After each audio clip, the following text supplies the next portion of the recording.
नमस्कार प्रेक्षकांनो, मालिकेच्या आजच्या भागामध्ये आपल्याला पाहायला मिळणार आहे की आता सात्विक फॅशनमध्ये एजीएम आहे आणि त्या एजीएम मध्ये बोर्ड ऑफ डायरेक्टरनी जर निवडून दिलं तर आकाश बोर्ड ऑफ डायरेक्टरमध्ये येणार आहे.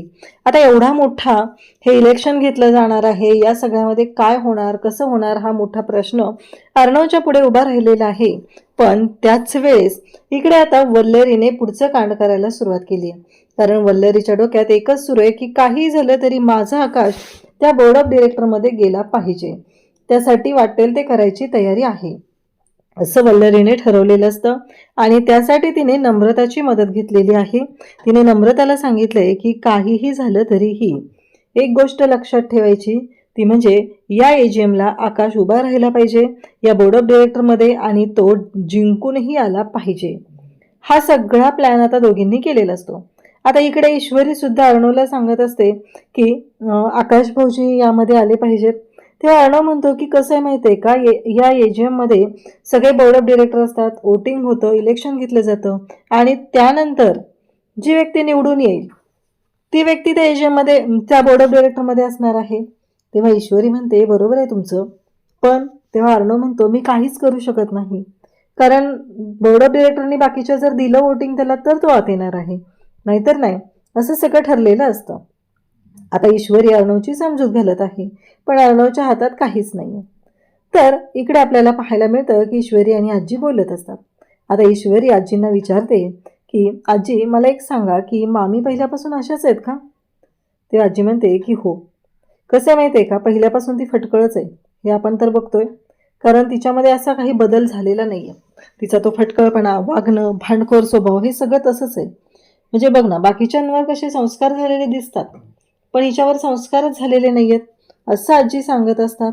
आणि तेव्हा मात्र ईश्वरी म्हणत असते म्हणजे नक्की काय म्हणायचे आजी. आजी सांगतात की हो, मी जे सांगते तेच मला म्हणायचे. तेव्हा ईश्वरी म्हणते हो का, मग त्यांच्यामध्ये कधी मोठं भांडण वगैरे. आजी सांगत असतात की अगं कसं आहे माहिती आहे का, सात्विका आणि रमाकांतराव यांचं खूप चांगलं चाललं होतं.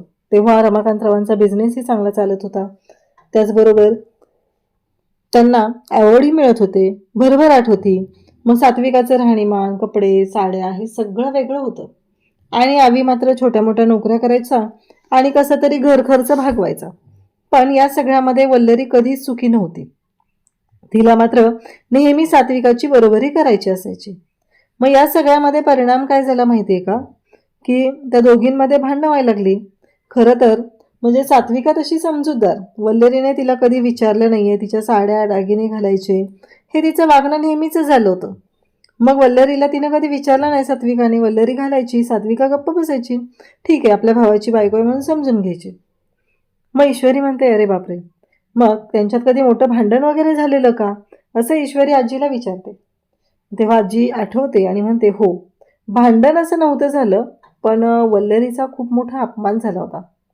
ईश्वरी म्हणते अपमान कधी, काय झालं होतं असं ईश्वरी विचारते. आजी सांगू लागते की रमाकांतरावांना best businessman of the year award मिळाला होता, त्यासाठी त्यांना सोन्याचं ब्रूच मिळालं होतं आणि त्यांनी खूप मोठी पार्टी ठेवली होती. तर तिथे आम्हालाही त्यांनी बोलवलं होतं. मग त्या पार्टीमध्ये ते सोन्याचं जे ब्रूच होतं ते म्हणजे तो अवॉर्ड जो आहे तो वल्लरीने चोरलेला. आणि त्यावेळी सात्विकाने तिला रंगेहात पकडलेलं सगळ्यांच्या समोर. तेव्हा मात्र तिचा अपमान झाला, म्हणजे तिला पकडलं आणि तिच्या कानाखाली दिली होती. हे ऐकल्यानंतर ईश्वरीला धक्का बसतो. ईश्वरी म्हणते काय सांगता हे सगळं. आजी सांगत असते की हो, इकडे वल्लरी आज मामाशी खूप गोडगोड वागत असते, त्याच्यासाठी स्पेशली चहा काय घेऊन आलेली असते आणि म्हणते हे घ्या तुमच्यासाठी चहा. मामा म्हणतो अगं काय आहे, दिवस कुठं उगवलंय, आज तू कशी वागतीये, म्हणजे मला कळतच नाहीये हे सगळं खरं आहे का खोटं आहे, माझा ना विश्वासच बसत नाही ग वल्लरी. वल्लरी म्हणते माझ्यासाठी केला होता, तुमच्यासाठी पण बनवला, त्यात काय एवढं, असं वल्लरी सांगत असते. मामाला मात्र माहिती असतं की नाही, या सगळ्यामध्ये असं काहीतरी घडलेलं आहे की या सगळ्यामध्ये कुठंतरी ह्या गोष्टी जाणवत आहेत. आता मात्र वल्लरी मामाला म्हणत असते की नाही हो, तसं काही नाहीये, तुम्हाला वाटतंय तसं काही नाहीयेच. मग मात्र इकडे जेव्हा या सगळ्या गोष्टी चालू असतात मामा म्हणतो काय झालं नक्की? तेव्हा ती म्हणते अहो तुम्ही बोलला होता ना, काय झालं पुढं? अर्णवला गरज आहे, अर्णव सध्या टेन्शनमध्ये आहे. मग पुढे काय झालं? असं ती विचारत असते. तेव्हा मात्र मामा म्हणतो अगं कसलं पुढं काय? मला कळेल असं भाषेत बोल. मला काय कळलं नाही तुला काय म्हणायचं आहे ते. असं मामा तिला बोलत असतात. त्यावरती वल्लरी म्हणत असते अहो विसरलात का तुम्ही? अहो अर्णव त्या मोबाईलचं काहीतरी करणार होता ना आज, त्याचं काय झालं? त्यावरती मामा म्हणतात अगं हो बरोबर आहे, अर्णव करणार होता ते सगळं, रिपेअरला घेऊन गेले, अजून आला नाही अर्णव. पुढे काय झालंय मला नाही माहिती. आता हे ऐकल्यानंतर मात्र इकडे धक्का बसलेला असतो आणि तो म्हणजे इकडे वल्लरीला. वल्लरी म्हणते की बघा ना विचारून, म्हणजे कुठे गेलाय तो, काही मदत वगैरे लागणार आहे का, काही होणार आहे का, तसं काय असेल तर आपण मदतीला जाऊया ना त्याच्या. मामा म्हणतात की हां बरं ठीक आहे, तू म्हणतेस ना एवढं, आज तू कधी नव्हे एवढं प्रेमाने विचारतेस ना, म्हणून मी त्याला विचारतोय. इकडे आजी म्हणते की हे बघ कसं जे झालंय ते झालंय, मी तुला एवढ्या विश्वासाने ही गोष्ट सांगितली, मला फक्त एवढंच वाटतंय की आता ही गोष्ट तू कोणाला सांगू नये. तेव्हा ईश्वरी म्हणते की नाही, कारण वल्लरीने सात्विका गेल्यानंतर दोन्ही मुलांचा खूप चांगला सांभाळ केला. त्या दोघांना काय हवं नको ते पाहिलेलं आहे, स्वतःच्या मुलासारखं. चिंटूला आणि आकाशमध्ये तर तिनं कधीच भेदभाव केलेला नाही, असं इकडे आजी सांगत असतात. तेव्हा ईश्वरीच्या लक्षात येत असतं की काय आहे हे सगळं, कारण कुठंतरी पाणी मुरतंय. वल्लरी मामी एवढ्या चांगल्या कसं काय वागू शकतात, हा विचार तिच्या डोक्यात सुरू असतो. इकडे मामा म्हणतात बघ आता तुला एवढी काळजी वाटते म्हणून मी अर्णवला फोन करतोय, नाहीतर मी नसता केला फोन, कारण तो बिझी आहे कामात.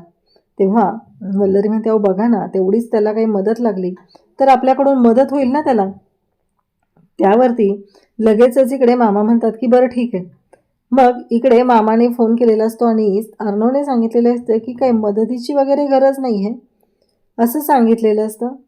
आणि नेमकं त्या दुकानचा पत्ता त्याला रिपेअरला दिला आहे मोबाईल आणि त्याने देतो म्हणून सांगितलं आहे. ह्या सगळ्या गोष्टी घडलेल्या असतात. तेव्हा मात्र वल्लरीचा स्पीड आपल्याला माहितीच आहे. पुरावे नष्ट केले पाहिजेत, स्वतः गुन्हे केलेत तर त्याचे एव्हिडन्सेस मागं राहता कामा नये. आणि त्यासाठी वल्लरी आता त्या दुकानाच्या पत्त्यावर जायला निघते, म्हणजे ज्या दुकानामध्ये अर्णवने तो मोबाईल रिपेअरला टाकलेला आहे.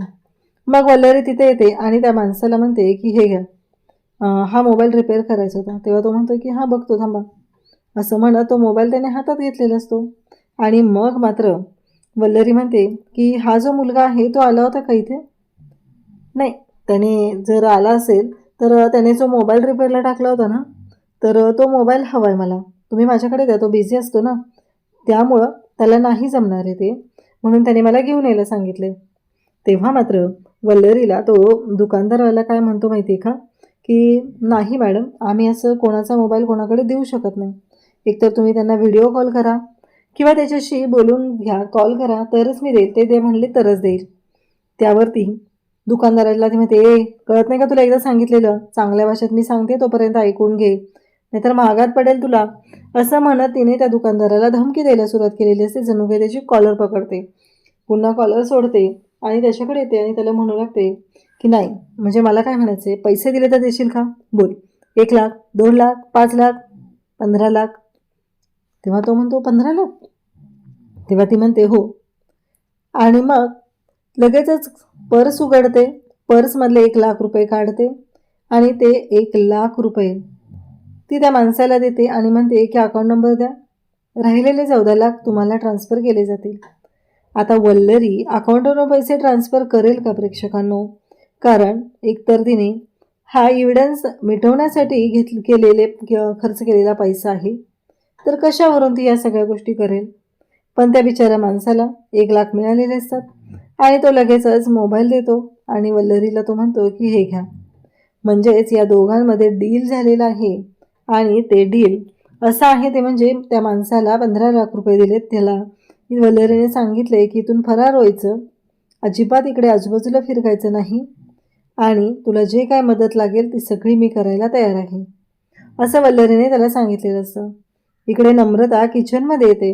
किचनमध्ये आल्यानंतर नम्रता म्हणत असते की हे सगळं काय आहे, हे सगळं अर्धवट का टाकून गेले इशू, म्हणजे हे सगळं मी करायचं आहे अशी अपेक्षा आहे का तिची, असं म्हणत आता ती बोलत असते आणि तिची चिडचिड चाललेली असते.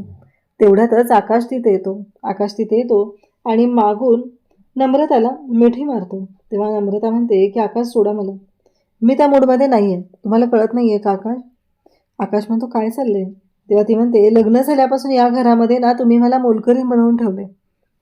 तुम्हाला कोणाला काहीच पडलेलं नाही आहे, तुम्हाला काही देणं घेणंही नाही आहे.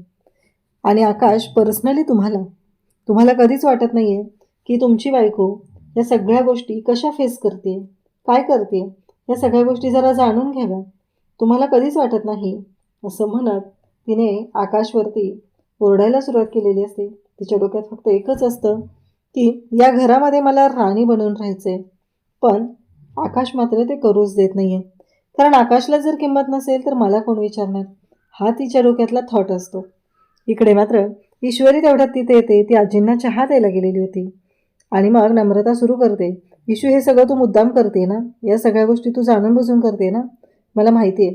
कारण काही झालं तरीही तुला माझ्यावरती सगळं टाकायचं आहे. कारण स्वयंपाकाची जबाबदारी मी घेते ना, त्यामुळे सगळे मला ओरडणार आहेत. कारण जेवण जर पूर्ण झालं नसेल, पोळ्या अजून बाकी आहेत आणि कधी होणार आहे हे सगळं. तेव्हा ती म्हणते हे बघीश नमुताई, मी ना कुठे गेले नव्हते. आजींना चहा हवा होता, तो द्यायला गेले होते आणि मी हे सगळं करते असं काही नाही आहे. आणि दोघींमध्ये भांडणं सुरू झालेली असतात. मग आकाश नम्रताला समजवण्याचा प्रयत्न करत असतो, पण नम्रता ऐकायला तयार नसते. तेवढ्यात अर्णव तिथे येतो आणि अर्णव म्हणतो काय चाललंय तुमचं? हे सगळं काय करताय तुम्ही? लक्षात येते का तुमच्या आजीची तब्येत ठीक नाही? आकाश सांग ना त्यांना दोघींना. असं म्हणत आता अर्णव नम्रताला शांत करायला सांगतो. आणि त्यानंतर ज्या गोष्टी घडतात त्या म्हणजे नम्रता काही ऐकायला तयार नसते. कारण नम्रताला या सगळ्या गोष्टी स्वतःला पाहिजेत यासाठी सगळं चाललेलं आहे. आणि मग मात्र इकडे नम्रता ते ऐकत नाही आहे. ते पाहून अर्णव म्हणतो की मला काय वाटते माहिती आहे का मी सिंदूर? तेव्हा ती म्हणते काय झालं? तेव्हा अर्णव म्हणतो की नाही मला जावं लागेल, मी निघतोय. तेवढ्यात त्याला फोन आलेला असतो. तेव्हा ईश्वरी म्हणते काय झालं, मी येऊ का तुमच्याबरोबर?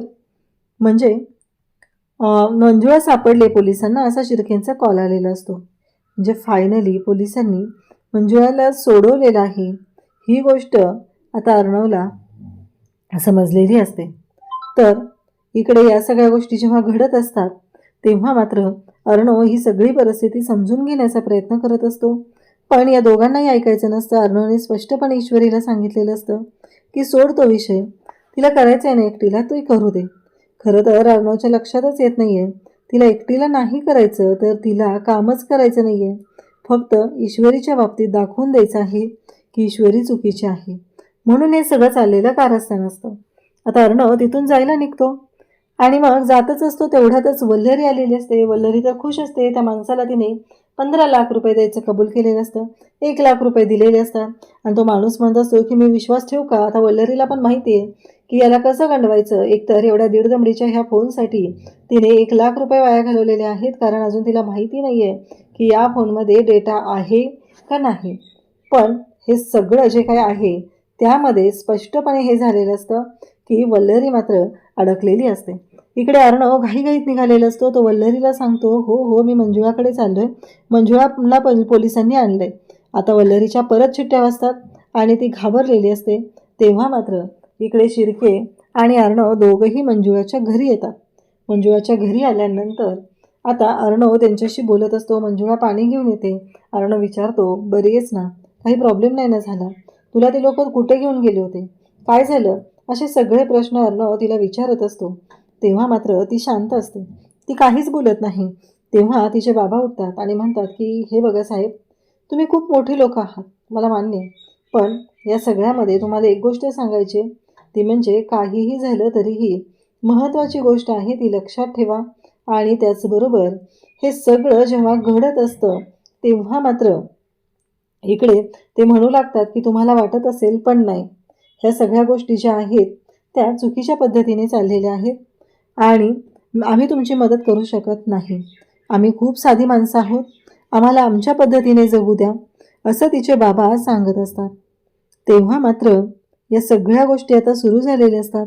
अर्णव त्यांची समजूत घालत असतो. पण मंजुळाच्या बाबांनी अक्षरशः हात जोडलेले असतात.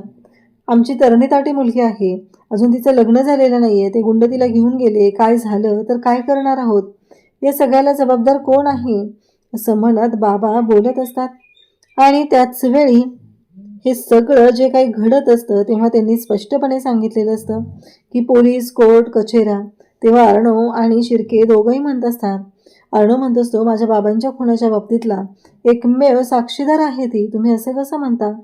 पण त्यांनी सांगितलेलं असतं की तुम्हाला नाही कळणार. एका बापाचं काय काळीज आहे ना, एका बापाची काय काळजी असते ना, ते बाप झाल्याशिवाय नाही कळणार आहे तुम्हाला, असं म्हणत अर्णवला त्यांनी नमस्कार केलेला असतो आणि तुम्ही इथून जा असं सांगितलेलं असतं. अर्णव मात्र शांतपणे ह्या सगळ्या गोष्टी ऐकून घेतो. मंजुळाला पण खूप मदत करायची असते. मंजुळाने एकटीनेच बघितलेलं असतं आणि आज ही परिस्थिती इथं झालेली असते. तेव्हा मात्र अर्णव त्यांना सांगत असतो की ठीक आहे, इट्स ओके, म्हणजे मी तुमची काळजी समजू शकतो. आणि मग अर्णवने काही पैसे असतात, ते पैसे त्यांना द्यायला घेतलेले असतात. तेव्हा मंजुळाच्या बाबांच्या हातात अर्णव ते पैसे देत असतो. तेव्हा मात्र मंजुळाचे बाबा म्हणतात की नाही, नको आहे मला. तेव्हा अर्णव म्हणतो की हे बघा, मी काय हे पैसे तुम्हाला असंच देत नाही आहे, तुमच्या दोघांच्याही मदतीला उपयोगाला येतील म्हणून देत आहे, असं अर्णव त्यांना सांगत असतो.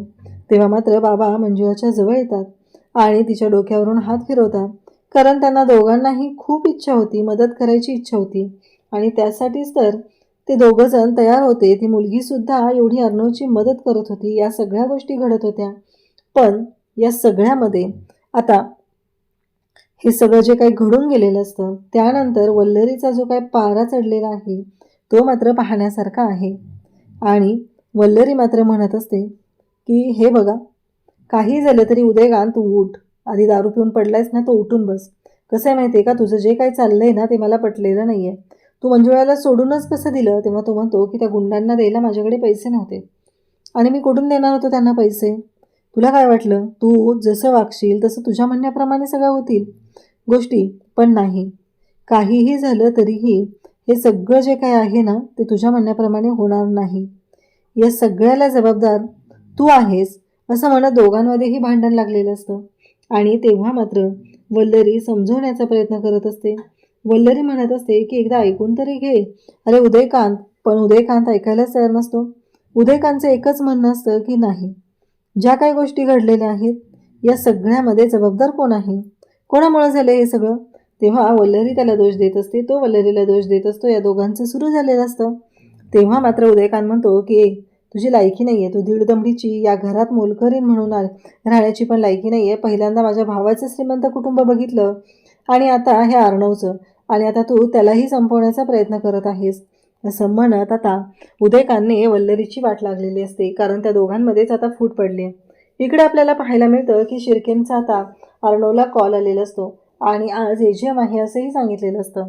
तेव्हा अर्णव म्हणतो की एजीएम आहे म्हणजे आता पुढच्या गोष्टींचा विचार करावा लागणार आहे, कारण जर का या एजीएमला आता आपल्याला मेंबर असणं गरजेचं आहे. हे सगळं अर्णव बोलत असतो. त्याचवेळी आता घरात सगळ्यांना कळले की एजीएम आहे. मग मात्र घरातले सगळेजण तिथं असतात. सगळ्यांच्या डोक्यात सुरू झालेलं असतं, कोणाच्या डोक्यात काय तर कोणाला काय वाटतं, ह्या सगळ्या गोष्टी सुरू झालेल्या आहेत. पण इथे मात्र नम्रता आणि वल्लरी या दोघींचीही इच्छा आहे की आकाश बोर्ड ऑफ डिरेक्टरमध्ये गेला पाहिजे. आणि आकाश बोर्ड ऑफ डिरेक्टरमध्ये जाण्यासाठी जे काही करावं लागेल ते वल्लरी सांगत असते, ते म्हणजेच नम्रताला. आणि तिला सांगत असते की हे बघ, काहीही झालं तरीही आकाश त्याच्यामध्ये गेला पाहिजे, तरच आकाशचा त्याच्यामध्ये फायदा होणार आहे. इकडे अर्णव आणि ईश्वरी दोघंही बोलत असतात. पुढे काय करायचं आहे, गोष्टी कशा पद्धतीने करायच्या, हे सगळं डिस्कशन चाललेलं असतं. आणि तेव्हा मात्र वल्लरी बोलत असते आणि वल्लरीचं म्हणणं असतं की ह्या सगळ्यामध्ये तुला काय करायचं आहे ते ठरव आधी, कारण तूच या सगळ्यामध्ये आकाशला समोर आणू शकते, आकाशला या सगळ्यामध्ये तयार करू शकते. तेव्हा नम्रता वल्लरीला सांगते की काळजी करू नका आई, मी फक्त आकाशला तयार करणार नाही तर आकाशला जिंकूनसुद्धा आणणार आहे. तेव्हा ईश्वरीसुद्धा आता बोर्ड ऑफ डिरेक्टरमध्ये आकाशला घेण्याबद्दल अर्णवशी बोलत असते. पण अर्णवचं असं म्हणणं असतं की अगं मी सिंधू, ते तसं नसतं, आपल्याला बोर्ड ऑफ डिरेक्टरसाठी मीटिंग घ्यावी लागते. आता त्यातल्या लोकांनी जर का आकाशला वोटिंग केलं तर आपल्याला त्याचा फायदा होणार असतो, अन्यथा त्यामध्ये मी काहीच करू शकत नाही, कारण बहुमताने हे सगळं झालं पाहिजे असं सांगितलं जात असतं. तेव्हा मात्र ईश्वरी म्हणत असते की हो का, मग त्या दोघांमध्येही बोलणं चालू आहे. इकडे वल्लरी आणि नम्रताने सुद्धा प्लॅन आखलेला आहे आणि अर्णव सुद्धा ईश्वरीला समजून सांगत आहे की नक्की काय घडलेलं असतं. अशाच अपडेटसाठी चॅनलशी कनेक्ट राहा. थँक्यू.